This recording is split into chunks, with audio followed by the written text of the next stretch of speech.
Hello friends, इस video को बनाने के लिए मैं काफ़ी टाइम से सोच रही थी, लेकिन टाइम नहीं मिल पा रहा था। कुछ दिन पहले मैंने एक क्लाइंट के पास्ट लाइफ रिग्रेशन सेशन की कहानी आपके साथ में शेयर की थी और उस सेशन में मेरे क्लाइंट ने ये बताया था कि उन्होंने अपने पिछले जन्म में दूसरी गैलेक्सी में अपने आप को एक अलग प्लैनेट पर देखा और उसने 14,000 साल आगे का भविष्य भी देखा था, जिसमें उसने एक कॉन्शियस एआई की रचना की थी। और ये वीडियो पोस्ट करने के बाद में मुझे बहुत सारे कमेंट्स मिले। कुछ लोगों ने सपोर्ट किया, कुछ ने अपने आप को करण के साथ में रिलेट भी किया, लेकिन बहुत सारे ऐसे लोग भी थे जिन्होंने मुझ पर आरोप लगाया कि मैं झूठ बोल रही हूँ, लोगों को मिसलीड कर रही हूँ या फिर ध्यान आकर्षित करने के लिए फेक स्टोरीज बना रही हूँ। तो वीडियो शुरू करने से पहले मैं एक चीज स्पष्ट करना चाहती हूँ कि ये सभी जो कहानियां हैं, वो मेरे क्लाइंट्स के पास्ट लाइफ रिग्रेशन के दौरान मिली वास्तविक जानकारी पर आधारित है। मैंने इसमें कोई भी काल्पनिक तत्व अपनी तरफ से नहीं जोड़ा है। इन बातों पर विश्वास करना या ना करना, ये पूर्ण रूप से आपकी व्यक्तिगत सोच और राय है। तो आज इस वीडियो में हम 5 ऐसे रहस्य खोलने वाले हैं जो आपकी मानसिकता को पूरी तरीके से रीसेट कर देगी। बहु ब्रह्मांड यानी कि मल्टी यूनिवर्स, टाइम ट्रैवल, उड़ते हुए शहर, परमाणु शक्ति से भी ज्यादा घातक हथियार और हमारे आज की दुनिया की जो भविष्यवाणियां है और युग परिवर्तन का जो महाचक्र है, उसके बारे में जानेंगे। डॉलोरिस कैनन जैसे वर्ल्ड फेमस हिप्नोथेरेपिस्ट के काम के बारे में जानेंगे, जिन्होंने अपने बहुत सारे पीएलआर के थ्रू ये सारी जो इंफॉर्मेशन है, वो मोटी मोटी बुक्स के रूप में दुनिया के सामने रखी है। हम देखेंगे गाया जैसे इंटरनेशनल प्लेटफॉर्म पर उपलब्ध थाउजेंड्स ऑफ डॉक्यूमेंटेड केसेस और डॉक्टर स्टीवन ग्रेयर जैसे साइंटिस्ट जो एक्स्ट्रा टेरेस्ट्रियल कांटेक्ट पर काम कर रहे हैं, मतलब कि एलियन से संपर्क साधने की जो क्रिया होती है उस पर काम कर रहे हैं। वर्ल्ड फेमस जो चैनलर्स हैं, जो हायर डायमेंशन की बीइंग से कम्युनिकेट करते हैं। ऐसी साइंस स्टडीज जो इन एक्सपीरियंसेस को वैलिडेट करती है। और सबसे इंपॉर्टेंट, मैं आपको ये बताऊंगी कि हम इंडियंस, भारतीय जो हैं, वो कैसे आसानी से भूत प्रेत, ब्लैक मैजिक, देवी देवता पर बिलीव तो कर लेते हैं, लेकिन जब बात आती है extra terrestrial life, past life in other galaxies या फिर हायर कॉन्शियसनेस की, तो हम उसे तुरंत झूठ कहकर नकार देते हैं, क्योंकि हमें इस बारे में ज्यादा पता नहीं है। पश्चिमी कंट्रीज जो हैं वो उस पर बहुत काम कर चुकी है और आज हम सनातन धर्म के गूढ़ ज्ञान को आधुनिक क्वांटम फिजिक्स और वैश्विक रिसर्च के साथ में जोड़ेंगे। अगर आपको ये लगता है कि मेरा क्लाइंट झूठ बोल रहा था, तो इस वीडियो को अंत तक जरूर देखिएगा। आप अपने आप से सवाल पूछने पर मजबूर हो जाएंगे कि क्या हम वाकई में इस ब्रह्मांड की विशालता में अकेले हैं। तो बिना समय गवाए शुरू करते हैं, लेकिन सबसे पहले लाइक और सब्सक्राइब करना मत भूलिएगा। फ्रेंड्स, आज का जो साइंस है वो बात करता है मल्टीपल डायमेंशंस की, लेकिन हमारे जो ऋषि मुनि थे वो तो 14 लोकों का वर्णन पहले से ही कर चुके हैं। इन 14 लोकों में 7 ऊपरी लोक हैं। उसमें सबसे ऊपर आता है सत्यलोक, जहां पर ब्रह्मा जी रहते हैं। फिर आता है तपोलोक, जनलोक, महरलोक, स्वर्गलोक जहां इंद्रदेव का राज है, भूवरलोक और हमारी भूमि, भूलोक यानी कि पृथ्वी। और 7 जो है वो निचले लोक हैं, अतल, वितल, सुतल, तलातल, महातल, रसातल और पाताल। तो अब मैं आपको सुनाती हूँ नारद मुनि की एक बहुत इंटरेस्टिंग कहानी, जो इन अलग अलग लोकों के बारे में बताती है। एक बार नारद जी को पाताल लोक की यात्रा करने का मन हुआ। नारद जी के पास में ये विशेष शक्ति थी कि वो किसी भी लोक में आ जा सकते थे आराम से। तो वो चल पड़े पाताल लोक। और जैसे जैसे वो नीचे की ओर आते गए, उन्हें ये महसूस हुआ कि जो वातावरण था वो बदल रहा था। वहां का जो गुरुत्वाकर्षण था वो उनको अलग लग रहा था, मतलब थोड़ा भारी लग रहा था, डेंस लग रहा था। और समय की जो गति है वो भी कुछ अलग सी उनको प्रतीत हो रही थी। जब वे पाताल लोक में पहुंचे तो वो ये देखकर दंग रह गए कि वहां नागों का एक विशाल साम्राज्य था, जिसकी राजधानी का नाम था भोगवती। और ये नगरी इतनी सुंदर थी कि स्वर्ग भी इसके सामने फीका लगता था। चारों ओर अद्भुत रत्नों की चमक थी, जो खुद अपने आप प्रकाश दे रही थी। यहाँ के महल जो थे वो सोने, चांदी और हीरे मोती से जड़े हुए थे। नाग जो थे वो मनुष्य और नाग दोनों का रूप धारण कर सकते थे। और सबसे आश्चर्यजनक बात ये थी कि वहां समय की गति जो थी वो अलग थी। जो समय नारद जी ने वहां बिताया, वो पृथ्वी पर बहुत कम समय के बराबर था। बिल्कुल वैसा ही जैसे आज का विज्ञान बताता है कि अलग-अलग ग्रेविटेशनल फील्ड में समय जो होता है, उसकी गति अलग-अलग होती है। आइंस्टाइन की थ्योरी ऑफ रिलेटिविटी जो है, वो यही कहती है। और अब आते हैं सबसे माइंड ब्लोइंग कहानी टाइम ट्रैवल की और मल्टीपल डायमेंशन की। बहुत पुराने समय की बात है कि पृथ्वी पर एक बहुत शक्तिशाली राजा राज करते थे, जिनका नाम था कुकुम्बी। और उनकी एक सुंदर सी पुत्री थी रेवती, जो अपनी सुंदरता, बुद्धिमता और गुणों के लिए प्रसिद्ध थी। राजा कुकुम्भी बहुत चिंतित रहते थे अपनी बेटी के लिए, क्योंकि उनकी जो बेटी थी वो अब विवाह योग्य हो गई थी, लेकिन पृथ्वी पर कोई भी राजकुमार उनको अपनी बेटी के लिए योग्य नहीं लग रहा था। कोई बुद्धि में कम था तो कोई बल में कम था, कोई रूप में अच्छा नहीं था। तो राजा ये सोचते थे कि आखिर उनकी इतनी गुणवान बेटी के लिए योग्य वर कहाँ से मिलेगा। फिर राजा कुकुम्भी के मन में एक विचार आया। उन्होंने सोचा कि क्यों ना सीधे ब्रह्मा जी के पास जाए, उनसे सलाह ली जाए। ब्रह्मा जी तो पूरी सृष्टि के रचयिता हैं, उनको तो सब पता होगा कि उनकी बेटी के लिए सबसे योग्य वर है कौन। और यह सोचकर राजा कुकुम्भी अपनी पुत्री रेवती को लेकर चल पड़े ब्रह्मलोक की ओर। और उस समय योगियों और महान राजाओं के पास में ऐसी शक्तियां थी कि वो अलग अलग लोकों में, मतलब कि डिफरेंट डायमेंशंस में यात्रा कर सकते थे। राजा कुकुम्भी और रेवती ने एक लंबी यात्रा के बाद में आखिरकार पहुंच गए ब्रह्मलोक। और जब वो ब्रह्मा जी के दरबार में पहुंचे तो देखा कि वहां तो गांधर्वों का एक बहुत अद्भुत संगीत का कार्यक्रम चल रहा था। ब्रह्मा जी ने उस संगीत को बड़े ध्यान से वो सुन रहे थे। तो राजा कुकुम्भी ने सोचा कि अभी बीच में डिस्टर्ब करना ठीक नहीं है, एक काम करते हैं, थोड़ा इंतजार करते हैं। तो वहीं वो खड़े होकर वो भी इस म्यूजिक को सुनने लगे। अब गांधर्वों का गायन इतना मधुर था कि समय का पता ही नहीं चला। राजा और रेवती को लगा कि शायद कुछ ही मिनट बीते होंगे, लेकिन वास्तव में ब्रह्मलोक में समय की गति बिल्कुल अलग थी। आखिरकार जब गायन समाप्त हुआ तो ब्रह्मा जी ने राजा कुकुम्भी को देखा और ब्रह्मा जी ने पूछा कि राजन, आप यहाँ कैसे आए? आपका कुछ काम है? तो राजा ने विनम्रता से कहा कि प्रभु, मेरी पुत्री जो रेवती है अब वो विवाह योग्य हो गई है। मैं पृथ्वी पर बहुत खोजबीन की मैंने, लेकिन इसके लिए कोई योग्य वर ही नहीं मिला। कृपया आप ही बताएं कि मैं अपनी बेटी का विवाह किससे करूं? तो ये सुनकर ब्रह्मा जी जोर से हंस पड़े और उन्होंने कहा कि राजन, आप जिन राजकुमारों के नाम सोच रहे थे, जिन योद्धाओं के बारे में विचार कर रहे थे, वह सब तो बहुत पहले ही काल के गाल में समा चुके हैं। ना सिर्फ वह, बल्कि उनके पुत्र, पौत्र, पपौत्र और उनकी कई पीढ़ियां गुजर चुकी है। देखिए राजन, ब्रह्मा जी ने समझाया कि हर लोक में समय की जो गति है वो अलग अलग होती है। यहाँ ब्रह्मलोक में जो भी कुछ क्षण बीते हैं, उस दौरान पृथ्वी पर युगों का समय बीत चुका है। आपका साम्राज्य, आपका परिवार, आपकी प्रजा, सब कुछ बहुत ही पहले नष्ट हो चुके हैं और अब तो पृथ्वी पर द्वापर युग चल रहा है। राजा कुकुम्भी तब स्तब्ध रह गए। उन्हें विश्वास ही नहीं हो रहा था कि जो उन्हें कुछ मिनट्स लगे हैं वो पृथ्वी पर कई युग बन गए हैं। और रेवती भी ये सुनकर बड़ी दुखी हुई। लेकिन ब्रह्मा जी ने सांत्वना देते हुए कहा कि चिंता मत करो राजन, अभी पृथ्वी पर भगवान विष्णु ने बलराम के रूप में भी अवतार लिया है। वे श्री कृष्ण के बड़े भाई हैं। रेवती के लिए बलराम से बढ़कर और कोई योग्य वर नहीं हो सकता। जब राजा कुकुम्भी और रेवती पृथ्वी पर वापस लौटे तो उन्होंने पाया कि सब कुछ बदल चुका है। लोग अब बहुत छोटे कद के हो गए हैं, क्योंकि उस समय तक मनुष्यों की जो एवरेज हाइट थी वो धीरे धीरे कम होने लगी थी। रेवती इतनी लंबी लग रही थी कि लोग हैरान होकर उसको देख रहे थे।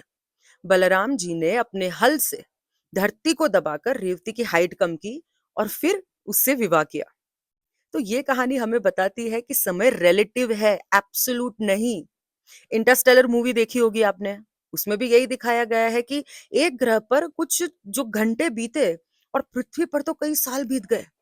हमारे पुराणों में ये कॉन्सेप्ट हजारों साल पहले से था। अब बात करते हैं एडवांस टेक्नोलॉजी की, जो हमको लग रहा है कि भाई ऐसा कैसे हो सकता है, आज 14,000 साल आगे जाके उसने देखा फिर भी हमको विश्वास नहीं है। तो चलो बैकग्राउंड में, पीछे भूतकाल में जाके देखते हैं कि तब क्या हुआ करता था। हम अक्सर सोचते हैं कि तकनीक का जन्म तो हाल में ही हुआ है, लेकिन हमारे शास्त्रों में ऐसे उदाहरण मिलते हैं जो आज के अंतरिक्ष विज्ञान और एडवांस्ड इंजीनियरिंग को भी चुनौती दे दें। कल्पना कीजिए उड़ते हुए शहर, कभी सुना है? त्रिपुरासुर की कहानी है ये। ये कहानी 3 शक्तिशाली असुर भाइयों तारकाक्ष, कमलाक्ष और विद्युन्माली की है। उन्हें ऐसा अद्भुत वरदान मिला था जो उनको अद्वितीय शक्ति देता था। इन तीनों ने मिलकर 3 उड़ते हुए शहर त्रिपुर बनवाए और ये कोई सामान्य शहर नहीं थे। पहला जो शहर था, वो स्वर्ण से बना था, सोने से बना और ये स्वर्गलोक में उड़ता था। दूसरा जो शहर था, वो चांदी से बना हुआ था और अंतरिक्ष में यानी कि स्पेस एटमॉस्फेयर में उड़ता था। और तीसरा शहर लौह से बना हुआ था और वो पृथ्वी के धरातल के करीब उड़ता था। ये तीनों शहर अपनी दूरी पर लगातार घूमते रहते थे और इनकी सबसे बड़ी सुरक्षा ये थी कि ये हर 1000 साल में सिर्फ एक बार एक ही सीध में आते थे और इसी क्षण में उन्हें नष्ट किया जा सकता था, वरना नहीं। ये वरदान था। अब जब इन शहरों से उत्पन्न विनाशकारी शक्तियां बढ़ने लगी, तो देवताओं ने भगवान शिव से सहायता मांगी। तो शिव जी ने एक विशाल रथ तैयार किया, जो कहते हैं कि जिसके जो पहिए थे वो सूर्य और चंद्रमा थे, और ब्रह्मांडीय शक्ति से युक्त एक बाण लिया। और जब 1000 साल बाद में वो निर्णायक क्षण आया, जब तीनों शहर एक ही सीध में आए, तो शिव जी ने एक ही बाण से उन तीनों उड़ते हुए शहरों को क्षण भर में नष्ट कर दिया। अब सोचिए, उड़ते हुए शहर, क्या ये उस युग के विशाल स्पेसशिप नहीं लग रहा आपको? ये कथा स्पष्ट करती है कि हमारे पूर्वजों के पास में एरोनॉटिक्स का बहुत विस्तृत ज्ञान था। पुष्पक विमान और वैमानिक शास्त्र जो हैं, जब वो उड़ने वाले वाहनों की बात आती है, तो हम पुष्पक विमान को कैसे भूल सकते हैं? ये तो केवल, अब आप सोचिए, आपको सिर्फ इतना पता है कि वो रावण का रथ था, लेकिन आपको उसकी जो कैरेक्टरिस्टिक्स हैं वो जानिए कि पुष्पक विमान जो था वो मन की गति से चलता था। ठीक है? ये इच्छा अनुसार कहीं भी जा सकता था, पायलट की विश के अनुसार। और सबसे अद्भुत बात ये थी कि इसकी बैठने की जो क्षमता थी, वो हमेशा यात्रियों की संख्या के अनुसार कम या ज्यादा हो जाती थी। महर्षि भारद्वाज द्वारा रचित माने जाने वाले ग्रंथ वैमानिक शास्त्र में, वहां पे तो विभिन्न प्रकार के विमानों का पूरा टेक्निकल डिस्क्रिप्शन दिया गया है। इसमें ना केवल विमानों के निर्माण, बल्कि उनके ईंधन, गति नियंत्रण और यहाँ तक कि उन्हें अदृश्य करने की विधियों का भी वर्णन है। ये कहानियां और ग्रंथ इस बात का सबूत है कि ज्ञान का कोई अंत नहीं है। हमारे पूर्वज उस एडवांस टेक्नोलॉजी के स्वामी थे जिसे हम आज भी पूरी तरीके से समझ नहीं पाए हैं। हमने देखा अनंत ब्रह्मांड, उड़ते हुए शहर, लेकिन अब हम उस हिस्से पर आते हैं जो हमें ज्यादा हैरान करता है, भविष्य की भविष्यवाणियां। हमारे शास्त्र, खासकर कि श्रीमद् भागवत पुराण के 12 स्कंध जो है, उसमें हमारे वर्तमान युग यानी कि कलयुग है, उनके कुछ लक्षण बताए गए हैं। और उन्हें देखकर यकीन नहीं होता कि हजारों साल पहले ये कैसे लिखे गए थे, कैसे उन्होंने इतनी सटीक भविष्यवाणियां की। और देखते हैं कि हमारे जीवन से वो क्या मैच होते हैं या नहीं। तो सबसे पहली ये है कि धन की योग्यता का मापदंड होगा। मतलब में कलयुग में किसी भी व्यक्ति का जन्म आचरण या गुण से नहीं, बल्कि उसके पास धन कितना है, उसकी योग्यता का वही एकमात्र मापदंड होगा। जिसके पास पैसा है वही सम्मानित है, चाहे वो चोर हो या पापी। तो क्या ये आज सच नहीं है? दूसरा, झूठ का प्रचालन बढ़ेगा। मानो न्यूज चैनल्स, राजनीति में झूठे वादे, ये सब तो हम देखते ही हैं। लोग छोटी छोटी बातों पे झूठ बोलने लगेंगे, ऐसा वो कहते हैं। सत्य और शुचिता का जो भाव है वो घट जाएगा। और धर्म और न्याय भी सिर्फ वाक्पटुता यानी कि बोलने की कला पे निर्भर करेगा, सत्य पर नहीं। तीसरा, पति पत्नी में सिर्फ आकर्षण के आधार पर रिश्ते बनेंगे। शास्त्रों में स्पष्ट कहा गया है कि पति पत्नी के रिश्ते केवल आकर्षण और क्षणिक इच्छाओं के आधार पर होंगे कलयुग में, और ना कि किसी सच्चे प्रेम या त्याग पर। रिश्ते जल्दी बनेंगे और जल्दी टूटेंगे। चौथा, मनुष्य की आयु कम होगी। कलयुग में मनुष्य की औसत आयु घटकर 20-30 वर्ष के आसपास सिमट जाएगी, ऐसा कहा गया है। हालांकि हम वहां तक नहीं पहुंचे हैं अभी, लेकिन आज की जो अस्वस्थ जीवन शैली है, स्ट्रेस है और प्रदूषण है, तो क्या ये भविष्यवाणी है वो भी कुछ थोड़े से समय में सही होते नहीं लग रही? व्यापार में बेईमानी। व्यापारी छोटे से मुनाफे के लिए भी बेईमानी करेंगे और चीजों में मिलावट आम हो जाएगी। अकाल और सूखा जैसी आपदाएं आम होगी। 6, धर्म से दूरी और तीर्थ यात्रा में गिरावट। लोग धर्म ग्रंथों को छोड़कर अपनी सुविधा के अनुसार धर्म को मानेंगे। तीर्थ स्थलों को लोग केवल पर्यटन की दृष्टि से देखेंगे, ना कि आध्यात्मिकता के लिए। देखो आजकल हम लोग जा जाके तीर्थ स्थानों पे रील्स बनाते हैं। तो अब हम बात करते हैं महाभारत के उन अस्त्रों की, जो आज के न्यूक्लियर वेपन से भी कहीं ज्यादा भयानक थे। हम बात कर रहे हैं ब्रह्मास्त्र, नारायणास्त्र, पशुपतास्त्र जैसे दिव्यास्त्रों की। ब्रह्मास्त्र को सबसे घातक अस्त्र माना जाता था। इसके प्रभाव का वर्णन ठीक वैसे ही किया गया है जैसे आधुनिक न्यूक्लियर एक्सप्लोजन का होता है। जब इसका प्रयोग होता था तो ये विशाल क्षेत्र को तुरंत राख में बदल देता था। इसके प्रहार से असहनीय गर्मी और तेज रोशनी उत्पन्न होती थी, जिससे कई मील दूर तक लोग जल जाते थे। ये जो अस्त्र है वो केवल तत्काल विनाश नहीं करता था, लेकिन जहां पर ये गिरता था वहां पर लंबे समय तक घास नहीं उगती थी, बारिश नहीं होती थी और उस क्षेत्र में जन्मे जीव हैं और जो मनुष्य है उनमें विकृतियां पाई जाती थी। तो क्या ये सभी लक्षण रेडिएशन और न्यूक्लियर विंटर के प्रभावों जैसा नहीं है?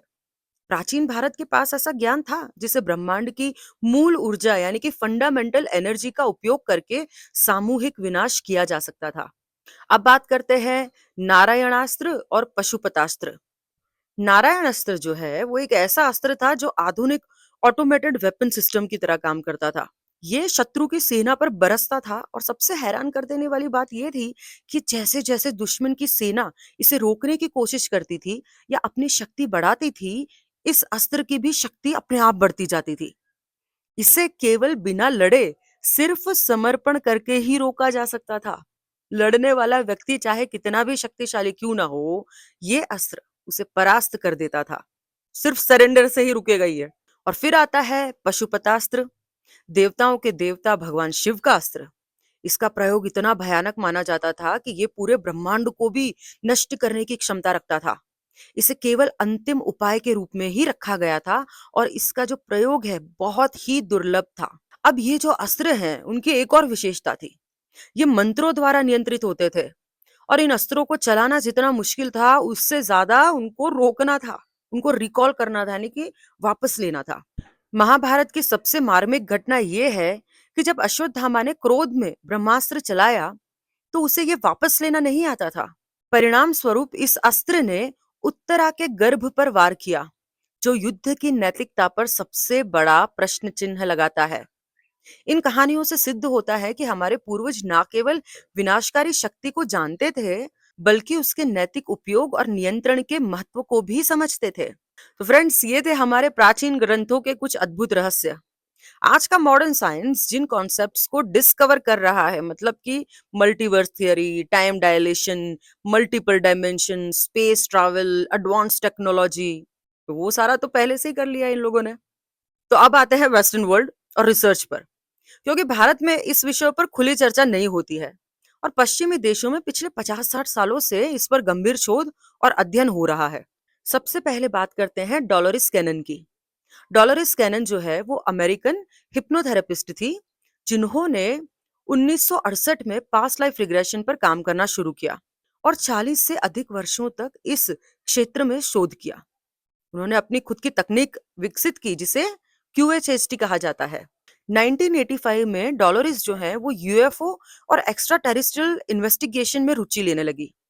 उन्होंने म्यूचुअल यूएफओ नेटवर्क के साथ में काम किया और जो लोग एलियन अबडक्शन का दावा करते थे उनके साथ में हिप्नोसिस सेशंस किए। उनके क्लाइंट्स ने शुरुआत में पृथ्वी पर पिछले जन्मों के बारे में बताया, लेकिन धीरे धीरे वे वो लोग जो थे वो ईटी अबडक्शन के अनुभव को दूसरे ग्रहों पर अन्य बीइंग्स के रूप में पिछले जन्मों के बारे में बताने लगे। डॉलोरिस कैनन ने 17 पुस्तकें लिखी, जिसमें से शामिल है the custodians, beyond abduction, aliens और यूएफओ की घटनाओं पर। यह बहुत ही अनोखा और सकारात्मक नजरिया पेश करती है। इस किताब में डॉलोरिस ने रिग्रेसिव हिप्नोसिस की तकनीक के माध्यम से उन लोगों के अनुभव को दर्ज किया है जो ये मानते थे कि उन्हें एलियंस द्वारा अगवा किया गया था।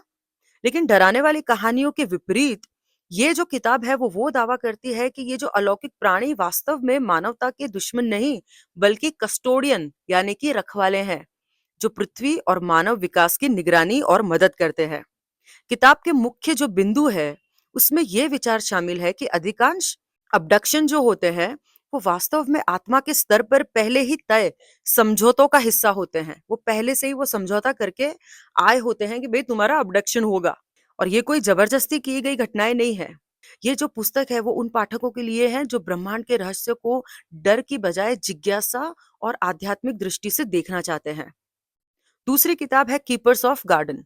ये जो किताब है वो एक युवा व्यक्ति फिल उसकी वास्तविक कहानी पर आधारित है, जिसके पास्ट लाइफ रिग्रेशन में चौंकाने वाला सच आया। उस किताब का मुख्य सार ये है कि फिल जो है, उसका उस धरती पर पहला जन्म था और उससे पहले उसने अन्य ग्रहों और अन्य आयामों में जीवन बिताया था।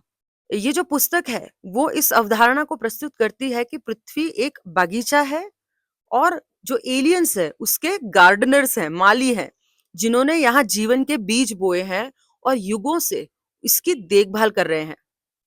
इसमें इम्प्रिंट्स या उधार ली गई यादों का एक बहुत ही महत्वपूर्ण सिद्धांत समझाया गया है, जिसके अनुसार जो स्टार सीड्स होते हैं, उनको पृथ्वी पर सामान्य महसूस करवाने के लिए किसी और के पिछले जन्मों की यादें दी जाती है, बोरो करते हैं वो। और ये जो किताब है वो मानवता की उत्पत्ति, इतिहास और ब्रह्मांड में हमारे उद्देश्य को समझने के लिए एक नया ही और एक विस्तृत दृष्टिकोण प्रदान करती है। थ्री वेव्स ऑफ वॉलंटियर्स है, जिसके अंदर उन्होंने न्यू अर्थ का एक कॉन्सेप्ट काफी टाइम से चलता आ रहा है वेस्टर्न वर्ल्ड में। तो ये उनकी एक सबसे लोकप्रिय रचनाओं में से एक है, जो इस सिद्धांत को प्रस्तुत करती है कि पृथ्वी को संकट से बचाने और उसकी ऊर्जा के स्तर को बढ़ाने के लिए तीन अलग-अलग समूहों में अन्य ग्रहों और आयामों से आत्माओं ने यहाँ पे अवतार लिया है। मुख्य अवधारणा ये है कि ये जो आत्माएं हैं, वो स्वेच्छा से इस पृथ्वी पर आई हैं, क्योंकि मानव सभ्यता एक अभूतपूर्व बदलाव से गुजर रही है। वे मानव शरीर में रहते हुए भी अपनी उच्च हायर वाइब्रेशन की ऊर्जा के माध्यम से अप, अपने ग्रह पृथ्वी को न्यू अर्थ में बदलने में मदद कर रहे हैं। ये किताब उस बात पर जोर देती है कि हम इतिहास के एक महत्वपूर्ण मोड़ पे हैं, जो कि ये जो वॉलंटियर्स हैं, वो कलेक्टिव कॉन्शियसनेस को ऊपर उठाने के लिए यहाँ पर आए हैं। ये उन लोगों को गहरा संतोष और समझ प्रदान करती है जो हमेशा ये महसूस करते हैं कि हम यहाँ के नहीं हैं। मैंने खुद ने ऐसे कई पीएलआर किए हैं, मैं जल्दी शेयर करूंगी, जो स्टार सीड्स हैं और अलग-अलग डायमेंशन से, अलग-अलग प्लैनेट से आए हैं। अब गाया टीवी जो है, उसकी बात करते हैं। गाया एक स्ट्रीमिंग प्लेटफॉर्म है, जो स्पिरिचुअलिटी, कॉन्शियसनेस, योगा और अल्टरनेटिव पर्सपेक्टिव पर फोकस करता है। ये बहुत बड़ा मंच है जहां पर दुनिया भर के एक्सपर्ट्स अपना ज्ञान साझा करते हैं। स्टार सीड्स पर गाया की जो सामग्री है, वो बहुत अभूतपूर्व है। इसके अनुसार स्टार सीड्स वो आत्माएं हैं जो अन्य ग्रहों से पृथ्वी पर आई है मानवता की चेतना को बढ़ाने के लिए। आकाशिक रिकॉर्ड्स के माध्यम से जो चैनलर्स होते हैं, वो इनके पिछले जन्मों में उनकी एबिलिटीज और उनके स्पिरिचुअल लेसन्स की जानकारी प्राप्त कर सकते हैं, और पास्ट लाइफ रिग्रेशन थेरेपी के थ्रू भी ये उजागर होता है। जब एक स्टार सीड का अवेकनिंग होता है तो वो एक प्रोफाउंड और ट्रांसफॉर्मेटिव प्रोसेस है। इस दौरान स्टार सीड जो होता है वो अपना जो नेचर है और अपना असली उद्देश्य है, उसको याद करने लगते हैं। डॉक्टर स्टीवन ग्रेर डिस्क्लोजर मूवमेंट के एक जो जिन्होंने शुरू की है, तो डॉक्टर स्टीवन ग्रेर ने 1990 में centre for the study of extra terrestrial intelligence की स्थापना की और 1993 में डिस्क्लोजर प्रोजेक्ट शुरू किया, जिसका जो उद्देश्य है वो यूएफओस, एक्स्ट्रा टेरेस्ट्रियल्स इंटेलिजेंस और एडवांस्ड एनर्जी के सिस्टम के बारे में सरकारी जानकारी को सार्वजनिक करना था। मतलब कि सरकार को, यूएस की गवर्नमेंट को ये सारा नॉलेज पहले से ही था। डॉक्टर स्टीवन ग्रेर का ये काम है, क्योंकि उन्होंने बहुत क्लोजली यूएसए के प्रेसिडेंट्स के साथ में काम किया है, तो उन्होंने अपने जीवन का ये लक्ष्य बना दिया है कि वो सारे जो छुपे हुए डॉक्यूमेंट्स हैं, वो आम जनता के सामने उजागर हो पाए। क्योंकि जो गवर्नमेंट होती है, अब क्या है कि लोगों को ये पता लगने लगेगा कि भाई हम अकेले नहीं हैं, हम में हम भी एक हायर वाइब्रेशंस के बीइंग है, हम में भी फ्री विल है, तो आप कंट्रोल कैसे करोगे? तो एलियंस की और ये सारी बातें हैं ना, जब हम करते हैं तो लोग हमको पागल बोलते हैं, और गवर्नमेंट तो छुप-छुप के ये सारे काम कर रही है, आसानी से। वो आपके तक आने ही नहीं दे रही कि ऐसा कुछ है भी, वो असली में एलियंस हैं, उनके साथ में संपर्क में है, उनकी टेक्नोलॉजी आदान-प्रदान करती है। ये सब चल रहा है इस वर्तमान क्षण में और कई सालों पहले से ही।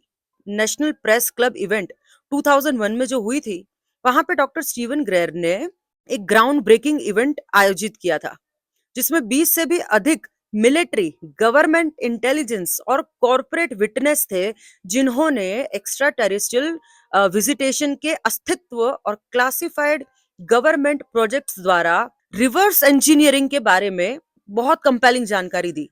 उनकी 3 प्रमुख डॉक्यूमेंट्रीज है, सीरियस, अनएक्नॉलेज्ड और close encounters with the fifth kind. आप ये जरूर देखना डॉक्यूमेंट्रीज। अब बात करते हैं चैनलर्स की।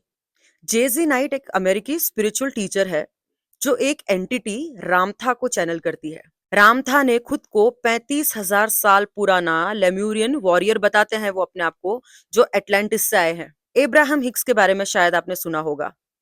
एस्थर हिक्स है जो एक अमेरिकन ऑथर और मोटिवेशनल स्पीकर है। नॉन फिजिकल एंटिटीज के कलेक्टिव कॉन्शियसनेस को चैनल करती है, मतलब कलेक्टिव कॉन्शियसनेस है उनको चैनल करती है। 1985 में उन्होंने मेडिटेशन के दौरान एब्राहम को चैनल करना शुरू किया। एब्राहम हिक्स की जो टीचिंग्स हैं वो लॉ ऑफ अट्रैक्शन पर आधारित है। उनकी बहुत प्रसिद्ध एक बुक है ask and it is given. मैंने तो 2-3 बार पढ़ी हुई है वो बुक। उस बुक के कारण जो एब्राहम हिक्स है वो मेन स्ट्रीम में आए। अब बात करते हैं बिशार की। डेरिल एनका नाम के एक शख्स हैं अमेरिका में, 40 साल से भी अधिक वर्षों से बिशार नाम के एक एक्स्ट्रा टेरेस्ट्रियल बीइंग को चैनल कर रहे हैं। 1973 में उन्होंने 2 यूएफओ साइटिंग्स का अनुभव किया, उनके ऊपर से यूएफओ गुजरा और 10 साल बाद में उन्हें टेलीपैथिक मैसेज मिला कि वो अब बिशार को चैनल करेंगे। बिशार एक फिजिकल एक्स्ट्रा टेरेस्ट्रियल बीइंग है जो एसेसानी नामक सिविलाइजेशन से है, जो 500 लाइट ईयर्स दूर एक पैरेलल रियलिटी में स्थित है।